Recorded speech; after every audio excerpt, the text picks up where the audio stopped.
السلام عليكم ورحمة الله وبركاته. আপনারা কেমন আছেন? إن الحمد لله نحمده ونستعينه ونستغفره ونؤمن به ونتوكل عليه ونعوذ بالله من شرور أنفسنا ومن سيئات أعمالنا من يهده الله فلا مضل له ومن يضلل فلا هادي له ونشهد أن لا إله إلا الله وحده لا شريك له ونشهد أن سيدنا وسندنا وحبيبنا ومولانا محمدا عبده ورسوله الذي أرسله بالحق بشيرا ونذيرا وداعيا إلى الله بإذنه وسراجا وقمرا منيرا أما بعد فأعوذ بالله من الشيطان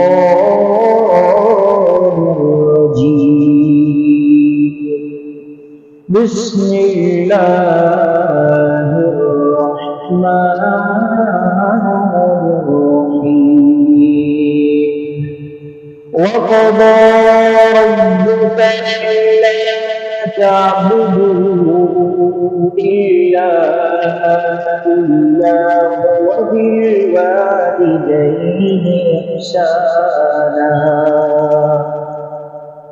قال الله تبارك وتعالى في شان حبيبه ومعشوقه مخبرا وآمرا إن الله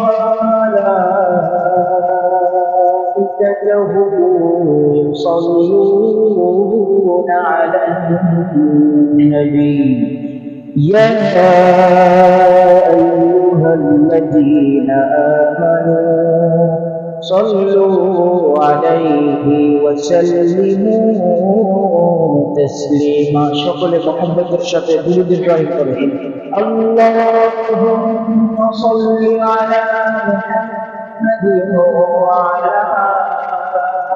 آل محمد كما صليت على إبراهيم وعلى آل إبراهيم إنك حميد مجيد اللهم بارك على محمد وعلى آل محمد كما باركت على إبراهيم وعلى آل إبراهيم إنك حميد مجيد سبحانك لا علم لنا إلا ما علمتنا إنك أنت العليم الحكيم পশ্চিম জুরাইন সর্দার বাড়ি জামে মসজিদে আগত সম্মানিত মুসল্লিয়ান কেরাম, পর্দার উপরে অবস্থান করছেন আমার সম্মানিত মা ও বোনেরা। আমরা সর্বপ্রথম মহান আল্লাহ সুবহানাহু ওয়া তাআলার দরবারে অসংখ্য অগণিত শুকরিয়া আদায় করছি, যে মহান রব আমাদেরকে পবিত্র জুমাবারে জুমার সালাত আদায়ের জন্য তার মহান ঘর মসজিদে আসার তৌফিক দান করেছেন। অন্তর থেকে করছি আলহামদুলিল্লাহ। সম্মানিত মুসল্লিয়ান কেরাম, আজ আমরা যে বিষয়ে আলোচনা করব এবং শুনব সে বিষয়টি হচ্ছে বাবা মার সাথে সন্তানের আচার আচরণ বা ব্যবহার। আমাদের আজকের আলোচনার বিষয় কি? বাবা মার সাথে সন্তানের আচার আচরণ ও ব্যবহার। আমরা আমাদের বাবা মার সাথে কিভাবে কেমন আচরণ করব, কি আচরণ করলে আমাদেরকে বাধ্যগত সন্তান বলা হবে, আর কোন ধরনের আচরণ করলে আমাদেরকে অবাধ্য সন্তান বলা হবে। আমরা আজকের আলোচনা যদি মনোযোগ দিয়ে শুনতে পারি তাহলে আশা করা যায় আমরা বুঝতে পারবো যে বাধ্য সন্তান আর অবাধ্য সন্তানের মধ্যে পার্থক্য এবং পরিণতি, উভয়ের পরিণতি সম্পর্কেও আমরা ইনশাআল্লাহ জানতে পারবো। এই ব্যাপারে আল্লাহ সুবহানাহু ওয়া তাআলা বলছেন, ওয়া ক্বাদা রাব্বুকা আল্লা তা'বুদু ইল্লা ইয়্যাহু ওয়া বিল ওয়ালিদাইনি ইহসানা। আল্লাহ বলছেন তোমাদের রব তোমাদের ব্যাপারে একটি সিদ্ধান্ত গ্রহণ করেছেন। সিদ্ধান্তটি কি? সেটি হলো ইবাদত করবে শুধুমাত্র আল্লাহ। ইবাদত করবে কার? আল্লাহ তা'বুদু ইল্লা ইয়্যাহু। আল্লাহর সিদ্ধান্ত হলো ইবাদত করতে হবে শুধুমাত্র আল্লাহ। আর দ্বিতীয় কি কাজ করতে হবে? ওয়া বিল ওয়ালিদাইনি ইহসানা। দ্বিতীয় কাজ হলো বাবা মার সাথে সৎ আচরণ করতে হবে, বাবা মার সাথে ভালো ব্যবহার করতে হবে। রাসূল সাল্লাল্লাহু আলাইহি ওয়াসাল্লামের চাচাতো ভাই আব্দুল্লাহ ইবনে আব্বাস রাদিয়াল্লাহু আনহু, সাহাবীর নাম, তিনি বলেন, সালাসু আয়াত নাযালাত মাকরুনাতুন বিসালাস লা তুকবালু মিনহা ওয়াহিদাতুন বিগাইরি করিনাতিহিমা। পৃথিবীর সবচেয়ে বড় মুফাসসির, তার নাম কি? আব্দুল্লাহ ইবনে আব্বাস। সবচেয়ে বড় মুফাসসিরের নাম কি? সবাই একটু জোরে নামটা বলেন। আলহামদুলিল্লাহ, আব্দুল্লাহ ইবনে আব্বাস রাদিয়াল্লাহু আনহু। পৃথিবীতে কোন মুফাসসির কারক যদি বলেন যে আমি মুফাসসির হয়েছি, আব্দুল্লাহ ইবনে আব্বাসের নাম জানি না, তাহলে মনে করবেন তার তাফসীরে ঝামেলা আছে। কি আছে? ঝামেলা আছে। কারণ রাসূল সাল্লাল্লাহু আলাইহি ওয়াসাল্লাম যে সাহাবীর ব্যাপারে বলেছেন, আল্লাহুম্মা আল্লিমহুল কিতাব ওয়া আল্লিমহুত তাওয়ীল। আল্লাহ, আপনি এই ছেলেকে আপনার কিতাবের শিক্ষা দিন এবং আপনার কিতাবের ব্যাখ্যা সহ তাকে শিক্ষা দিন।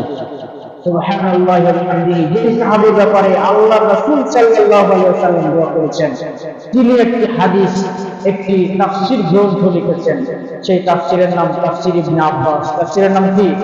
তাফসীর ইবনে আব্বাস। এই মুফাসসির, সবচেয়ে বড় মুফাসসির এই আব্দুল্লাহ ইবনে আব্বাস বলেছেন, আল্লাহ সুবহানাহু ওয়া তাআলা তিনটি আয়াত কোরআনুল কারীমে নাযিল করেছেন। এই তিনটি আয়াতের সাথে, প্রত্যেকটি আয়াতের সাথে দুইটা বিষয় সংযুক্ত করে দিয়েছেন, যার একটা করলে আরেকটা না করলে দুটোই না করা হবে। একটা করলে আরেকটা করলেন, একটাও করেন নাই, এমন আয়াত আছে তিনটা। তার মধ্যে এক নম্বর আয়াত আল্লাহ সুবহানাহু ওয়া তাআলা বলেছেন, আতিউল্লাহ ওয়া আতিউর রাসূল। এক নম্বর আয়াত কি? আতিউল্লাহ ওয়া আতিউর রাসূল।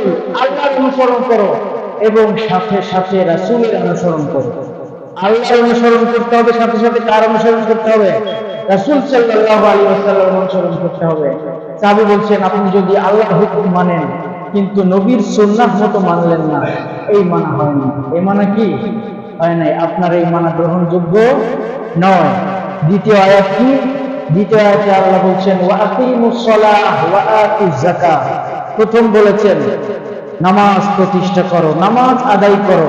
দ্বিতীয়তে বলেছেন আয়াতের মধ্যে, ওয়া আতুজ যাকাত, যাকাত প্রদান করো। আপনি খুব সুন্দর নামাজ পড়ছেন, 5 ওয়াক্ত নামাজ ঠিকমতো আদায় করছেন, তাহাজ্জুদের নামাজ পড়ছেন, নামাজ পড়তে কপালে দাগ লেগে গেছে, কিন্তু আপনার উপর যাকাত ফরজ হয়েছে, আপনি যাকাত দেন না। এই নামাজ আল্লাহর কাছে গ্রহণযোগ্য নয়। কেন? দুইটা একসাথে করতে হবে। আল্লাহ বলেছেন একসাথে, আপনাকে করতে হবে একসাথে। নামাজ পড়ছেন, আপনার উপর যাকাত ফরজ হয়েছে, দুইটা একসাথে সমান তালে করে যেতে হবে। লাম তুকবাল মিন, একটা করলে আরেকটা হবে না, দুইটা একসাথে করতে হবে। 3 নম্বর কাজ কি? আনিশকুর লি ওয়া লিওয়ালিদাইক, আনিশকুর লি ওয়া লিওয়ালিদাইক। আল্লাহ বলছেন তুমি আল্লাহর কৃতজ্ঞতা আদায় করো। আল্লাহর কি করো? আনিশকুর লি, আল্লাহর কৃতজ্ঞতা, আল্লাহর প্রশংসা করো। সাথে সাথে বাবা মার কৃতজ্ঞতাও আদায় করতে হবে। আপনি আল্লাহর হুকুম সুন্দরভাবে পালন করছেন, কিন্তু বাবা মার সাথে সম্পর্ক ভালো না, বাবা মার সাথে কি নাই? সম্পর্ক ভালো নাই। আপনার এই আল্লাহর হুকুম মানার ভিতরে কোনো ফায়দা নেই, কি নাই? কোনো ফায়দা নাই। রাসূল সাল্লাল্লাহু আলাইহি ওয়াসাল্লাম বলেছেন, রিদর রব্বি ফি রিদল ওয়ালিদাইন, আল্লাহর সন্তুষ্টি নির্ভর করছে আপনার বাবা মার সন্তুষ্টির উপরে। ওয়া সাখাতুহু ফি সাখাতিহিমা, আর আল্লাহর অসন্তুষ্টি নির্ভর করছে আপনার বাবা মার অসন্তুষ্টির উপর। আপনার বাবা মা যদি আপনার উপর অসন্তুষ্ট থাকে, তাহলে আপনি মনে রাখবেন যে আল্লাহ আপনার উপর সন্তুষ্ট নন। সম্মানিত মুসলিম কেরাম, এখন আমাদেরকে এই বিষয়টা মনে রাখতে হবে যে আমাদের কি বাবা মার সব সময় অনুসরণ করতে হবে? বাবা মা যেটা বলে সবই কি মেনে নিতে হবে? এমন একটা প্রশ্ন আমাদের আছে কিনা? এমন একটা প্রশ্ন আমাদের আছে। এই জন্য আমাদের মনে রাখতে হবে আরবিতে দুইটা শব্দ আছে। কয়টা শব্দ? দুইটা। একটা হলো বারুন, একটা কি? বারুন। বারুন বলা হয় ওই সন্তানকে যিনি বাবা মার ন্যায় সঙ্গত সকল হুকুম মেনে নেন। বারুন কাকে বলে? বাবা মার সমস্ত ন্যায় সঙ্গত হুকুম সবগুলি মেনে নেন, ন্যায় সঙ্গত হতে হবে, তাহলে তাকে বলা হয় বারুন। আরেকটা হলো আকুল, আকুক, আজকের আলোচনার বিষয় যেটা আকুক, সেটা হলো বাবার অবাধ্যচরণ করা। আরেকটা শব্দ হলো আকুল, সেই সন্তানকে বলে যে সন্তান বাবা মা ন্যায় সঙ্গত বিষয়গুলিকে মেনে নেয় না, তাকে অবাধ্য সন্তান বলে। আরবিতে কি বলে? অবাধ্য সন্তান, আরবিতে বলে আকুল। তো আমাদের মনে রাখতে হবে মাঝে মধ্যে বাবা মার অনুসরণের ক্ষেত্রে মনে রাখতে হবে আমার ধর্মীয় বিষয়ে কোনো অবাধ্যচরণ হচ্ছে কিনা। ধর্মীয় বিষয়ে অবাধ্যচরণ হচ্ছে কিনা আপনাকে এটা মনে রাখতে হবে। বাবা মার অনুসরণ অবশ্যই করতে হবে। আর বাবা মার কি করতে হবে? বাবা মার অনুসরণ অবশ্যই করতে হবে। শুধু একটা বিষয় মনে রাখতে হবে, বাবা মার অনুসরণ করতে যে আমার থেকে শরিয়ত বহির্ভূত কোনো কাজ হয়ে যাচ্ছে কিনা। সম্মানিত মুসলিম কেরাম, রাসূল সাল্লাল্লাহু আলাইহি ওয়াসাল্লামের একজন সাহাবীর নাম হলো সাআদ বিন আবি ওয়াক্কাস। নাম কি? সাহাবীর নামটা সবাই বলেন। সাআদ বিন আবি ওয়াক্কাস রাদিয়াল্লাহু আনহু সাহাবী, খুব মায়ের ভক্ত ছিলেন। কিসের ভক্ত? মায়ের ভক্ত ছিলেন। মা যা বলে তাই শুনে, যা বলে তাই শুনে, কোনো অবাধ্যচরণ নাই, সব যা বলেন তাই। এখন এই সাহাবী সাআদ বিন আবি ওয়াক্কাস রাদিয়াল্লাহু আনহু মুসলিম হয়েছেন। কি হয়েছেন? মুসলিম হয়েছেন। মুসলিম হওয়ার পরে মা তো খুব অসন্তুষ্ট ছেলের উপরে। মা ছেলের উপরে কি অসন্তুষ্ট, খাবার খাওয়া বন্ধ করে দিচ্ছেন। মা বলছেন সাআদ বিন আবি ওয়াক্কাসকে যে সাআদ, তুমি যদি যে নতুন ধর্ম গ্রহণ করেছো এটা যদি না ছাড়ো, আমি খাবার না খেয়ে মারা যাব। আর আমি যদি না খেয়ে মারা যাই, তুমি যতদিন পৃথিবীতে বেঁচে থাকবে তোমাকে সবাই বলবে যে তুমি মায়ের অবাধ্য সন্তান ছিলে। সাআদ বিন আবি ওয়াক্কাস খুব টেনশনে পড়ে গেছে যে একদিকে মা খাচ্ছে না, আরেকদিকে আমি যে ধর্ম গ্রহণ করেছি, মুহাম্মদুর রাসূলুল্লাহ সাল্লাল্লাহু আলাইহি ওয়াসাল্লামের দাওয়াত কবুল করেছি, এটা তো আমি বুঝে শুনে করেছি, আমি তো অন্যায় কাজ করি নাই। আমি কি করি নাই? অন্যায় কাজ করে নাই। সাআদ বিন আবি ওয়াক্কাস রাদিয়াল্লাহু আনহু খুব টেনশনে পড়ে গেছেন। এই টেনশনে পড়ার পর আল্লাহ সুবহানাহু ওয়া তাআলা জিবরিল আমিনকে পাঠিয়ে দিলেন। কাকে পাঠাইলেন? জিবরিল আমিনকে পাঠিয়ে দিলেন। আয়াত নাযিল হয়ে গেল। সূরাতুল আনকাবুতের মধ্যে আল্লাহ বলছেন, ওয়াসাইনাল ইনসানা বিওয়ালিদাইহি হুসনা, অবশ্যই মানুষদেরকে আমি ওসিয়ত করছি, ওয়াজ করছি, বুঝাতে চাচ্ছি যে আল্লাহর পর রাসূল সাল্লাল্লাহু আলাইহি ওয়াসাল্লাম বলেছেন যে বাবা মার সাথে ভালো ব্যবহার করবে। আর ওয়াইন জাহাদাকা লিতুশরিকা বিমা লাইসা লাকা বিহি ইলম, যে ব্যাপারে তোমার জ্ঞান নাই সে ব্যাপারে যদি বাবা মা তোমাকে বাধ্য করে শিরক করতে, ফালা তুতিহুমা, তাহলে তুমি বাবা মার অনুসরণ করবে না। ফালা তুতিহুমা, তুমি বাবা মার অনুসরণ করবে না। আয়াত নাযিল হয়ে গেল। সাদ বিন আবু ওয়াক্কাস রাদিয়াল্লাহু আনহু বাড়িতে গেলেন। বাড়িতে যাওয়ার পর মায়ের দিকে তাকিয়ে দেখছেন মা খুব শুকায় গেছে। কি হয়ে গেছে? একদিন, দেড় দিন, 2 দিন যদি কোনো মানুষ, বয়স্ক মানুষ যদি না খেয়ে থাকেন, দেখতে তো একদম চিকন হয়ে যায় মনে হয়। তো মায়ের দিকে তাকিয়ে একটু সামান্য হাসছেন আর বলছেন, মা আমার সাথে রাগ করে লাভ নাই, আপনি খাবারটা খেয়ে নেন। খাবারটা খেয়ে আপনার মতো করে আপনি সুন্দরভাবে জীবনযাপন করেন, কোনো সমস্যা নাই। আমি আপনার তো সব হুকুমই মানি, খালি এই ধর্মটা আমাকে পূরণ করতে দেন, আর কোনো সমস্যা নেই। তো মা তো আরো অসন্তুষ্ট, খুব চিৎকার করছেন, বকাঝকা শুরু করে দিচ্ছেন। সর্বশেষ সাদ বিন আবি ওয়াক্কাস রাদিয়াল্লাহু আনহু মায়ের দিকে তাকিয়ে বলছেন, আম্মা আপনি আমার এই কথাটা ভালো করে শুনুন। আপনি আমার আম্মা, আপনার সমস্ত খেদমত করার দায়িত্ব আমার। আপনার সমস্ত খেদমত করার দায়িত্ব আমার, আপনার অনুসরণ করা, আপনার হুকুম মানার দায়িত্ব আমার। আমি এটা শুনবো, আমি এটা করতে বাধ্য। কিন্তু আপনি যদি না খেয়ে মারা যান, আপনি যদি না খেয়ে মারা যান, তাহলে আপনি আল্লাহর দরবারে নিরাপদ। আমার ব্যাপারে কোনো কঠিন সিদ্ধান্ত গ্রহণ করা হবে না। কেন? তিনি মাকে আয়াতটি শুনিয়ে বললেন যে আজকে আয়াত নাযিল হয়েছে যে আমাকে যদি কেউ ইসলাম ধর্ম ছাড়তে বাধ্য করে, তাহলে আমি ওই বাবা মার অবাধ্যচারণ করতে পারি, সেই আদেশ অমান্য করতে পারি। এই জন্য আপনি আমাকে দয়া করে মাফ করে দেন, আপনি খাবারটা খান। আর আপনি যদি না খেয়ে মারা যান, আর আপনি যদি এভাবে একবার নয় 100 বার আপনার ভিতরে জীবন ফিরে আসে, আপনি না খেয়ে মারা যান, তারপরেও আমি এই ইসলাম ধর্ম ছাড়ব না। সুবহানাল্লাহ। মাকে বললেন যে আপনি সিদ্ধান্ত এখন আপনার, এখন সিদ্ধান্ত কি আপনার, আমি ধর্ম ছাড়ব না। কেন? আল্লাহ যেভাবে বলেছেন যে আপনার অনুসরণ করতে, আপনার খেদমত করতে সব করবো, কিন্তু আমি আল্লাহর ধর্ম ছাড়তে পারবো না। একজন ভাই আমাকে একদিন বলছিলেন যে আমি দাড়ি রাখতে চাচ্ছি। কি চাচ্ছি? দাড়ি রেখে ফেলেছে। দাড়ি রাখার পরে আমার আপন মা আমাকে বলছে, তোকে তো দেখতে ছাগলের মতো লাগে। নাউজুবিল্লাহ মিন যালিক। মা সন্তানকে কি বলছেন? তোকে দেখতে ছাগলের মতো লাগে, তুই দাড়িটা কেটে ফেল। এটা কেমন মা? এটা সন্তানকে এভাবে বলতে পারে? এটা বলতে পারে যদি তার ধর্মীয় ব্যাপারে জ্ঞান না থাকে। আল্লাহ আমাদেরকে বোঝার তৌফিক দান করেন। দিন ধর্ম মানতে গেলে সর্বপ্রথম পরিবার থেকে আঘাত আসে। সর্বপ্রথম কোথা থেকে আসে? সর্বপ্রথম কোথা থেকে আসে? পরিবার থেকেই সর্বপ্রথম আঘাত আসে। একটা ছেলে 5 ওয়াক্ত নামাজ ধরছে, 5 ওয়াক্ত নামাজ ধরছে, সুন্দর করে নামাজ পড়ছে, মসজিদে আসা যাওয়া করছে, মানুষ দেখলে সালাম দিচ্ছে, বড়কে সম্মান করছে, ছোটদেরকে স্নেহ করছে। হঠাৎ করে এটা যদি কেউ দেখে, দেখে বলে কি গন্ড, তুই না 2 দিন আগে এই করছিস, এটা বলে কি বলে না? এই জন্য আপনাকে মনে রাখতে হবে, আপনি যখন ধর্ম পরিপূর্ণভাবে সুন্দরভাবে পালন করতে যাবেন, সর্বপ্রথম আপনার পরিবার থেকে আঘাত আসবে। সেই আঘাত আপনাকে সহ্য করতে হবে। পরিবারের আঘাত আসবে, সামাজিক আঘাত আসবে, আন্তর্জাতিকভাবে, রাষ্ট্রীয়ভাবে, একাধিকভাবে, যে কোনো জায়গা থেকে আপনার ধর্ম ইসলাম পালন করতে যে আঘাত আসলে, সেই আঘাতকে সহ্য করে নিতে হবে, সোজা পথে থাকতে হবে। কি পথে থাকতে হবে?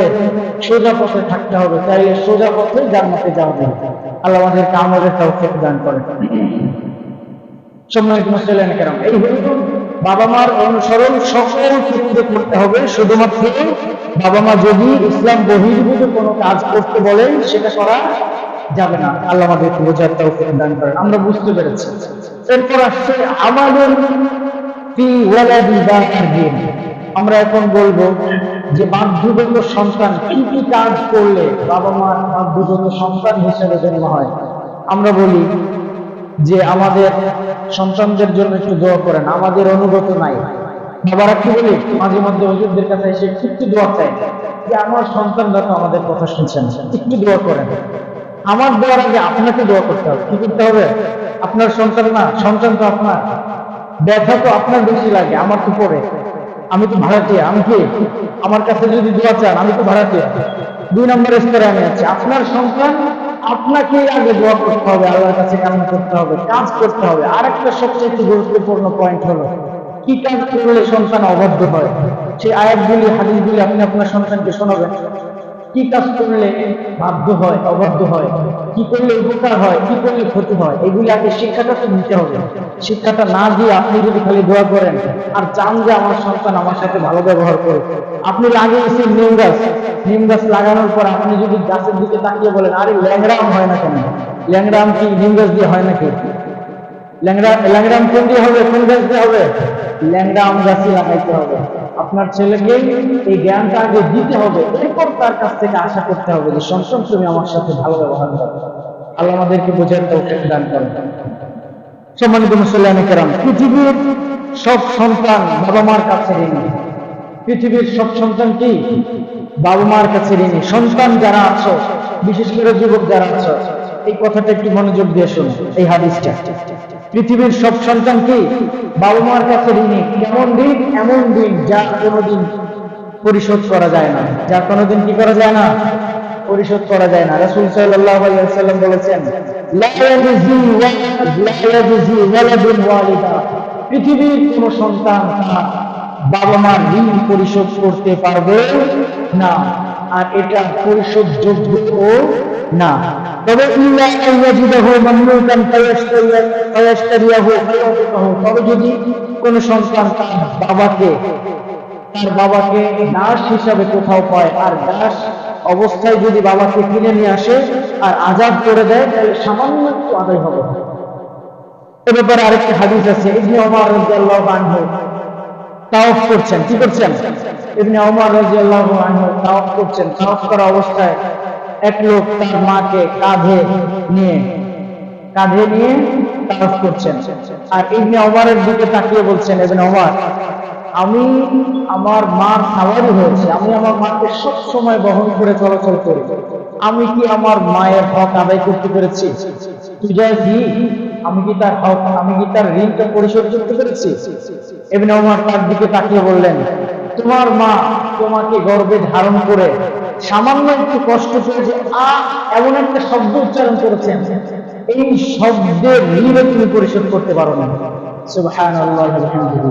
আর সারা জীবন তো বাকি থাকলো, সারা জীবন কি বাকি থাকলো। এখান থেকে, হাদিস থেকে আমরা যে শিক্ষা পাই, সেই শিক্ষা হলো পৃথিবীর কোন সন্তান বাবা মার ঋণ পরিশোধ করতে পারবে না। পারবে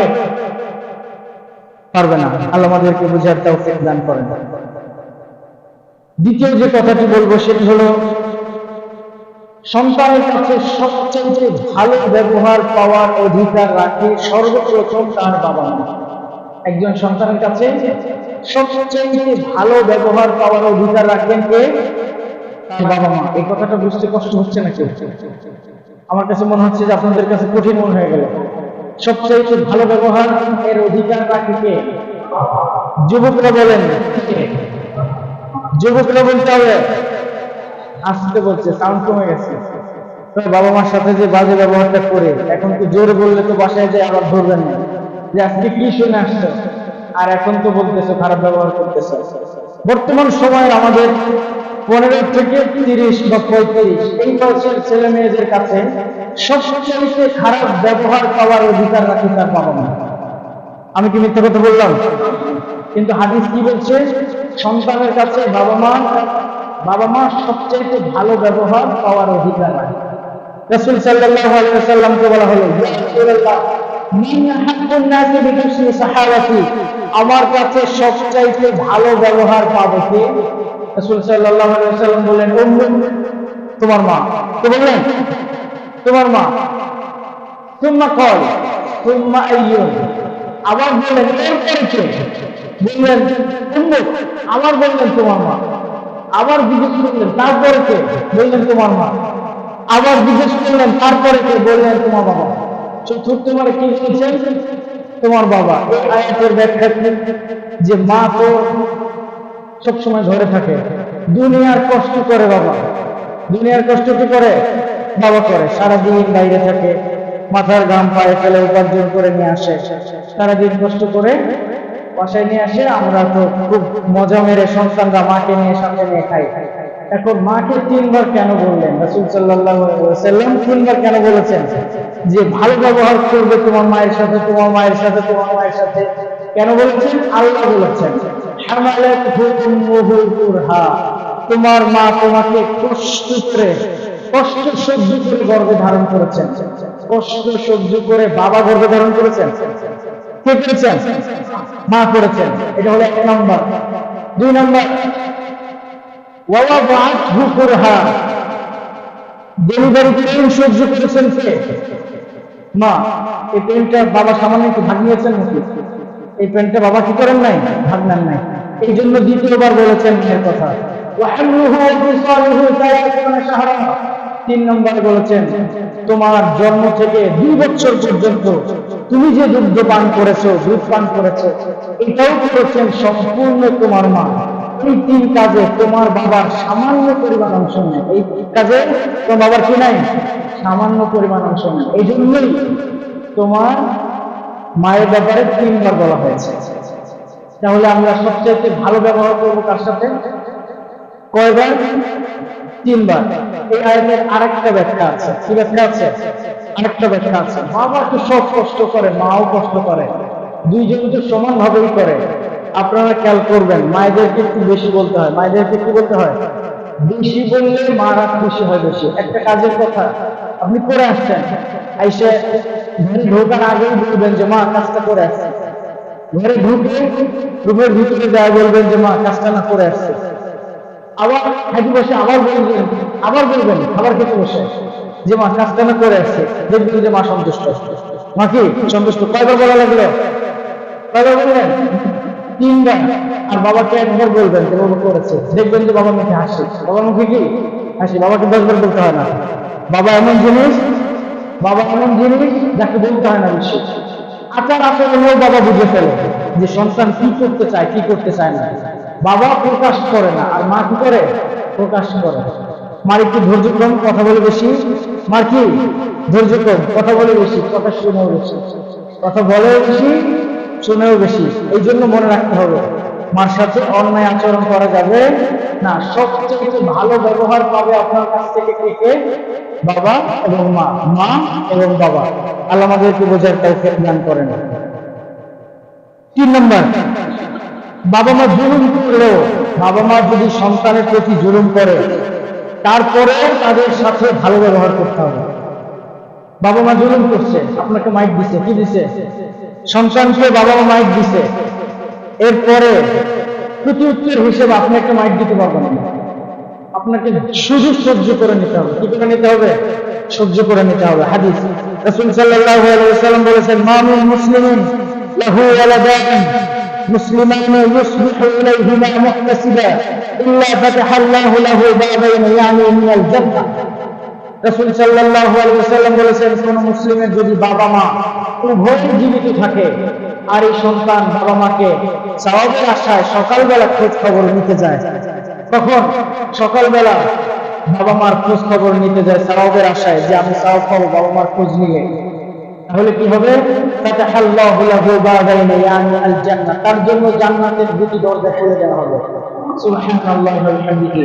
আর যদি একজন বাবা মায়ের একজন থাকেন, তার খোঁজ নিতে যান অথবা ফোনে কথা বলেন, একটু খোঁজ নেন, তাহলে আপনার জন্য একটি জান্নাতের দরজা খুলে দেওয়া হবে।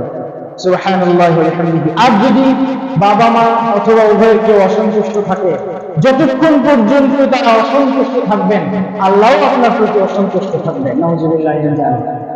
সাহাবী রাসূল সাল্লাল্লাহু আলাইহি ওয়াসাল্লামকে বললেন, ইয়া রাসূলুল্লাহ, ওয়া ইন যালামা, যদি আমার বাবা মা আমার উপরে জুলুম করে, অত্যাচার করে, রাসূল সাল্লাল্লাহু আলাইহি ওয়াসাল্লাম বললেন, ওয়া ইন যালামাহু, যদি তোমার উপর জুলুম করে তারপরে তুমি তাদের সাথে অন্যায় আচরণ করতে পারবে না।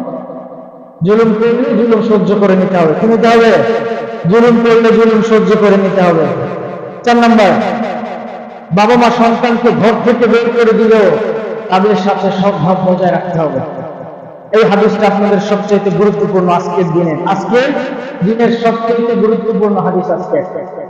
বাবা মা যদি সন্তানের উপর অসন্তুষ্ট হয়ে সন্তানকে ঘর থেকে বের করে দেয়, সন্তান কি করবে?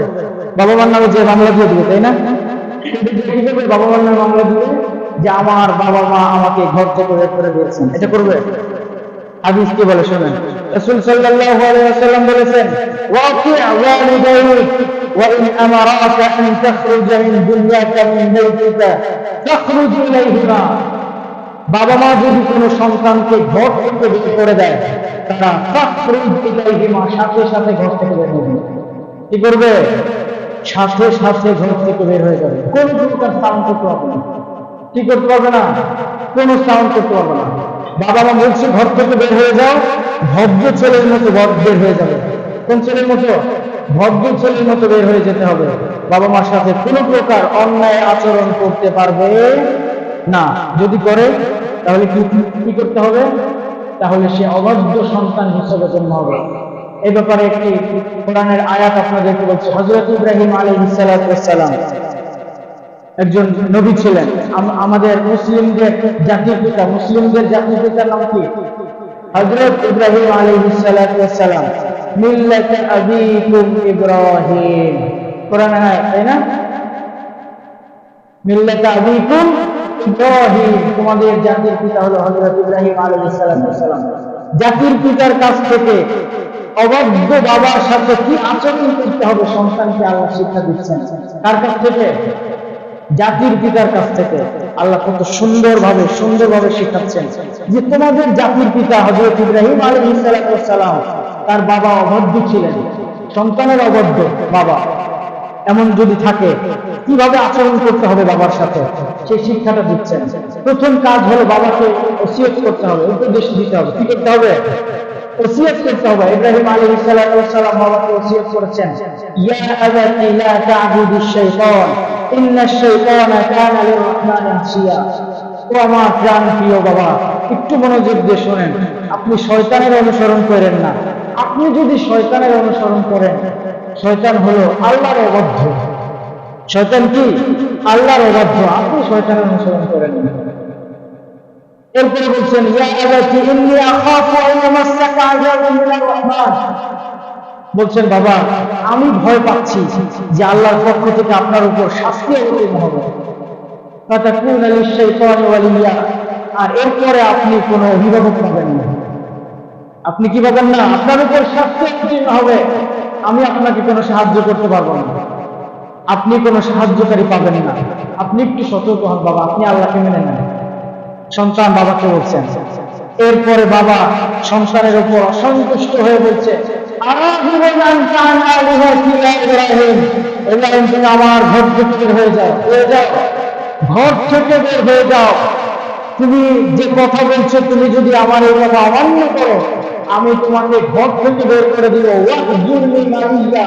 তুমি আমার চোখের থেকে যত দূরে পারো সেদিকে চলে যাও, যদি না যাও আমি তোমাকে পাথর মেরে হত্যা করব। নাউযুবিল্লাহি মিন যালিক। বাবা সন্তানকে কি বলছেন? পাথর মেরে হত্যা করব। হযরত ইব্রাহিম আলাইহিস সালাম বাবার ওই কঠিন চেহারা দেখে বাবাকে কি বলেছেন? সালামুন আলাইক, হাসি মুখে বলেছেন, বাবা সালামুন আলাইক, আপনার উপর আল্লাহর শান্তি বর্ষিত হোক। যুবক ভাইরা মনোযোগ দিয়ে শোনেন। আপনার বাবা মা যখন আপনাকে চূড়ান্ত পর্যায়ে ক্ষিপ্ত হয়ে বলবে যে আমার চোখের সামনে থেকে বের হয়ে যা, ঘর থেকে বের হয়ে যা, যেখানে খুশি সেখানে চলে যা, তখন কি করতে হবে? বলতে হবে সালামুন আলাইক। কি বলতে হবে?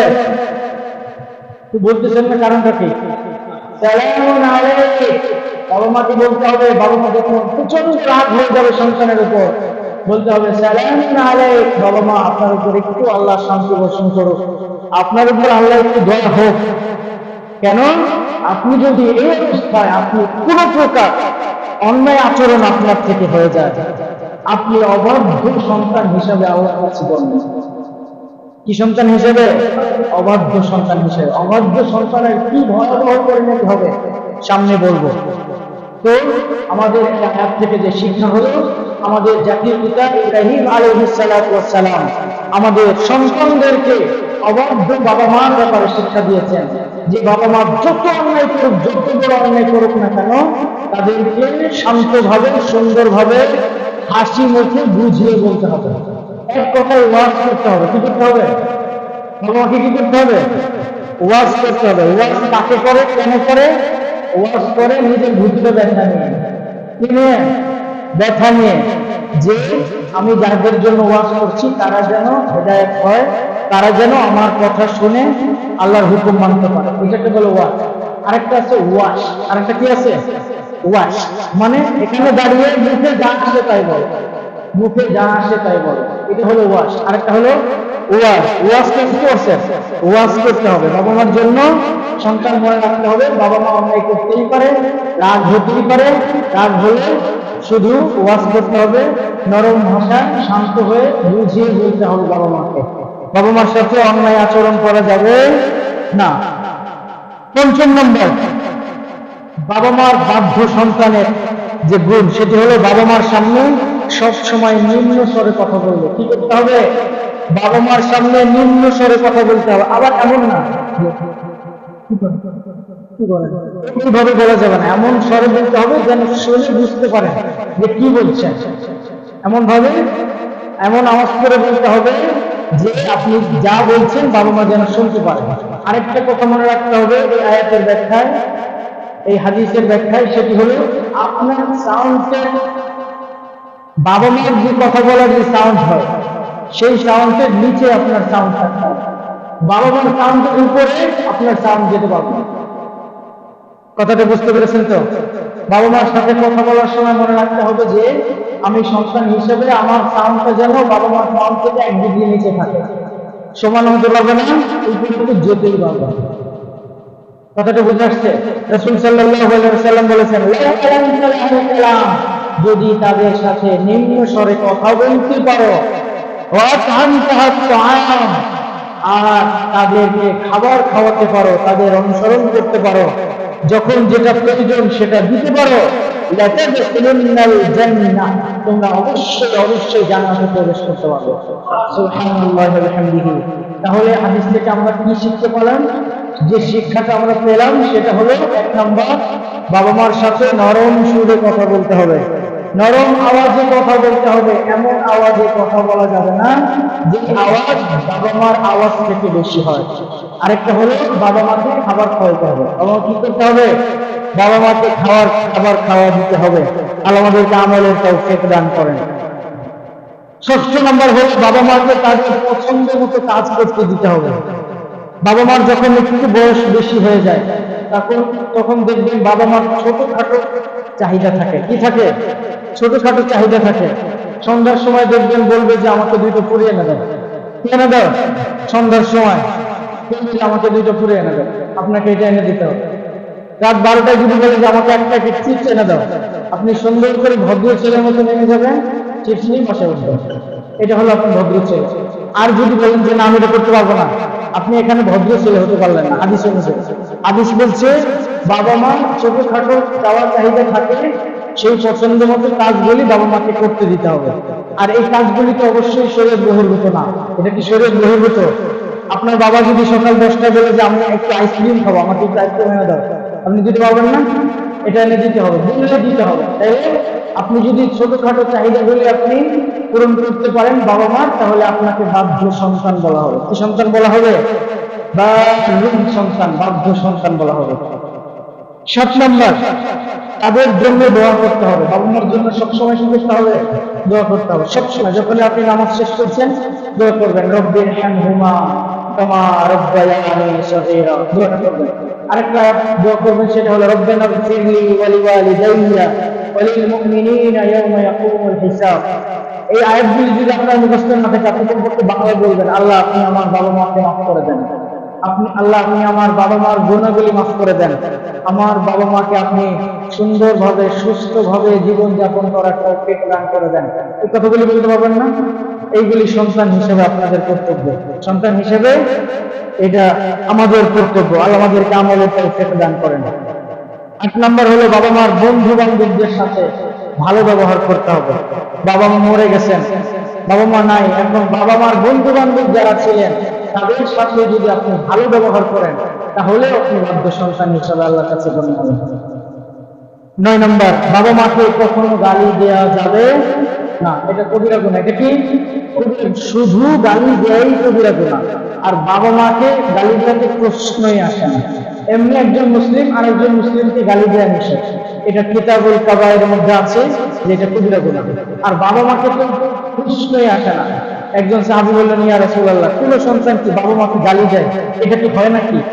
রাসূল সাল্লাল্লাহু আলাইহি ওয়াসাল্লাম বললেন গালি দেয়, একজন আরেকজনের বাবাকে গালি দিল, সে আবার প্রত্যুত্তর হিসেবে তার বাবাকে গালি দিল, কিন্তু গালি দেওয়াই হয়ে গেল। এই জন্য কথা বলার সময় এমন হিসাব করে কথা বলতে হবে, অন্যের বাবা মাকে ছোট করে কোনো কথা বলা যাবে না। বাবা মা এমন একটি জায়গা যেখানে কথা বললেই মানুষের হৃদয়ে আঘাত লাগে। কি লাগে? আপনি যা খুশি একজনের বাবা মার ব্যাপারে বলে ফেললেন, তার তো আঘাত লাগছে। সে যদি আপনার বাবা মার ব্যাপারে দুইটা বাজে কথা বলে দেয়, একটা গালি দিয়ে দেয়, তাহলে তো আপনি আপনার বাবা মাকে গালি শুনাইলেন। আল্লাহ আমাদেরকে বোঝার তৌফিক দান করেন। বাবা মাকে গালি দেওয়া যাবে না। 10 নম্বর, বাবা মাকে অভিশাপ দিবে না কখনো। বাবা মাকে কি দিবে না? অভিশাপ দিবে না। একটু কিছু হইলে তুমি শেষ হয়ে যাও, তুমি না থাকলে আমার কি দরকার ছিল, তোমার মতো বাবার আমার দরকার নেই, এই সমস্ত কথা আমাদের সন্তানদের মুখ থেকেই বের হয়। তাদের সন্তান থেকে, আমাদের সন্তানদের থেকে বের হয়। আল্লাহ আমাদেরকে বুঝার তৌফিক দান করেন। রাসূল সাল্লাল্লাহু আলাইহি ওয়াসাল্লাম বলেছেন, লাআনাল্লাহু মান লাআনা ওয়ালিদা, আল্লাহর অভিশাপ ওই ব্যক্তির উপর যে সন্তান তার বাবা মাকে অভিশাপ দেয়। এই জন্য বাবা মাকে কখনো অভিশাপ দিয়ে কথা বলা যাবে না। আল্লাহ আমাদেরকে বোঝার তৌফিক দান করেন। বাবা মার বাধ্যগত সন্তান হিসাবে আল্লাহ আমাদেরকে কবুল করেন। সকলে করে আমিন। যারা সুন্নাত করেননি, সুন্নাত করেন।